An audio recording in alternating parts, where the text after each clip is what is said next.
Assalamualaikum warahmatullahi wabarakatuh. Jadi, saya akan menjelaskan tentang langkah-langkah penyelesaian audit. Untuk yang pertama itu tentang penyajian dan pengungkapan. Penyajian ini adalah cara menyajikan angka dalam laporan keuangan rasyia ataupun laba rugi. Lalu untuk pengungkapan adalah tambahan keterangan dalam catatan atas laporan keuangan CALK, bisa berupa angka maupun keterangan. Lalu, untuk tujuannya itu sendiri memastikan penyajian dan pengungkapan yang dibuat oleh klien telah sesuai dengan standar akuntansi keuangan Indonesia.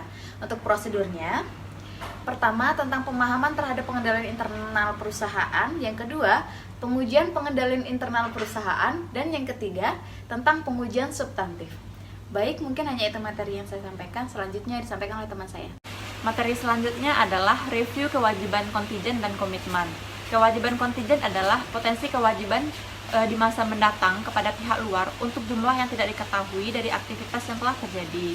Terdapat 3 kondisi agar suatu kewajiban kontijen itu ada. Yang pertama, terdapat potensi pembayaran kepada pihak luar atau kerusakan aktiva yang diakibatkan oleh kondisi yang ada. Yang kedua, terdapat ketidakpastian mengenai jumlah pembayaran atau kerusakan di masa mendatang. Yang ketiga, hasil akan dipecahkan oleh satu atau beberapa kejadian di masa mendatang. Selanjutnya, kita harus mengetahui apa sih tujuan auditor dalam memverifikasi kewajiban kontijen tersebut. Nah, tujuannya itu adalah yang pertama, mengevaluasi perlakuan akuntansi dari kewajiban kontijen yang diketahui dan menentukan apakah manajemen telah mengklasifikasi dengan benar kontingensi tersebut. Yang kedua, mengidentifikasi praktik kontingensi yang belum diidentifikasi manajemen. Selanjutnya, kita akan membahas mengenai komitmen. Karakteristik yang paling penting dari komitmen adalah kesepakatan perusahaan untuk memberikan komitmennya pada suatu rangkaian kondisi tetap di masa mendatang, tanpa memandang apa yang terjadi terhadap laba dan ekonomi. Nah, di sini ada beberapa hal yang harus kita perhatikan. Yang pertama itu, evaluasi kewajiban kontijen yang diketahui. Maksudnya itu, auditor harus mengevaluasi arti penting dari kewajiban potensial itu dan hakikatnya dari pengungkapan yang diperlukan dalam laporan keuangan. Untuk apa? Ya, untuk memperoleh bukti mengenai tujuan keterjadian dan hak serta kewajiban penyajian dan pengungkapan. Yang kedua, prosedur audit untuk menentukan komitmen. Yang ketiga, mengajukan pertanyaan kepada pengacara klien. Nah, ini merupakan prosedur utama yang menjadi tempat utama auditor bergantung untuk mengetahui tuntutan hukum yang harus diketahui dan juga diklaim terhadap klien dan mengidentifikasi tuntutan tambahan. Baiklah, hanya ini yang dapat saya sampaikan. Selanjutnya akan dijelaskan oleh rekan saya. Oke, baiklah. Selanjutnya saya akan menjelaskan mengenai review terhadap peristiwa kemudian. Nah, di sini seorang auditor harus mereview transaksi dan peristiwa yang muncul setelah tanggal neraca untuk menentukan apakah terdapat transaksi atau peristiwa yang mempengaruhi pengajian dan pengungkapan wajar dalam laporan periode saat ini. Nah, tanggung jawab seorang auditor itu untuk mereview peristiwa tersebut biasanya pada awal dengan tanggal neraca dan berakhir dengan laporan audit.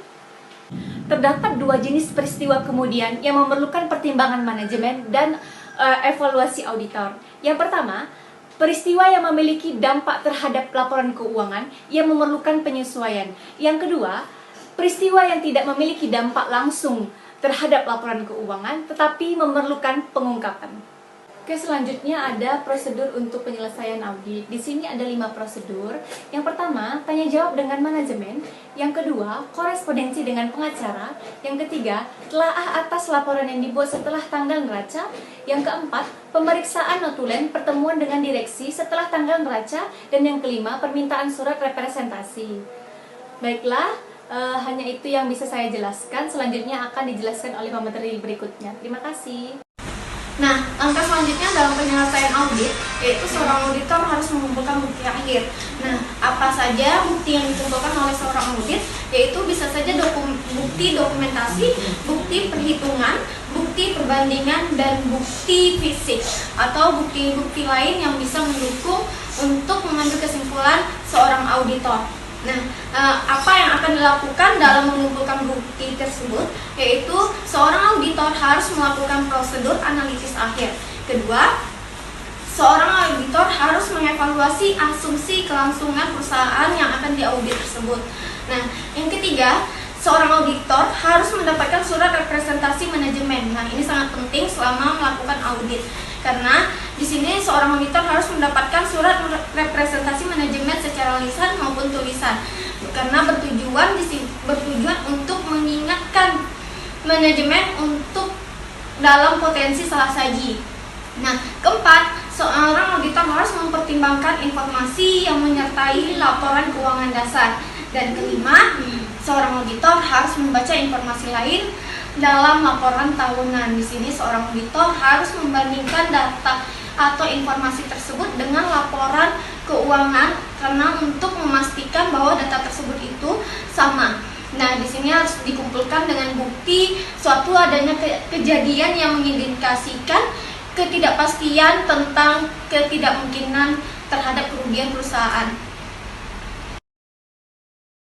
Untuk langkah selanjutnya, setelah mengumpulkan bukti akhir, seorang auditor harus mengevaluasi hasil bukti tersebut sehingga seorang auditor bisa memberikan opini terhadap perusahaan yang diaudit.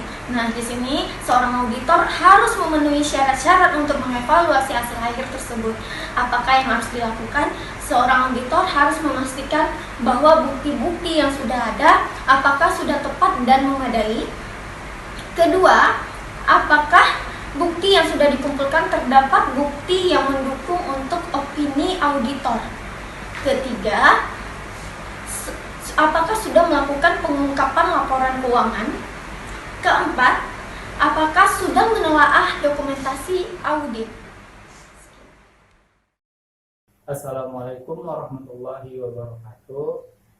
Baiklah, di sini saya akan melanjutkan laporan audit ini bisa dilakukan, yaitu yang pertama, apabila semua sudah dilakukan dan prosedur yang tepat dan tidak ditemukannya penyimpangan yang signifikan, maka barulah auditor akan menerbitkan laporan standar tanpa pengecualian dan kata-kata baku.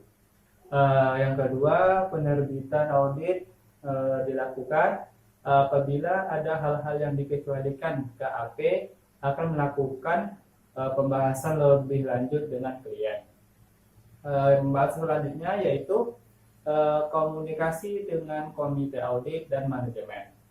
Apa yang dikomunikasikan oleh komite audit dan manajemen? Yaitu yang pertama, membahas tentang kecurangan dan tindakan ilegal. Yang kedua yaitu membahas tentang kurangnya pengendalian internal. Yang ketiga yaitu pembahasan lainnya yang dianggap perlu kepada komite audit. Demikian video kami kali ini. Buat teman-teman yang menonton, jangan lupa untuk bantu like-nya ya. Demikian, assalamualaikum warahmatullahi wabarakatuh.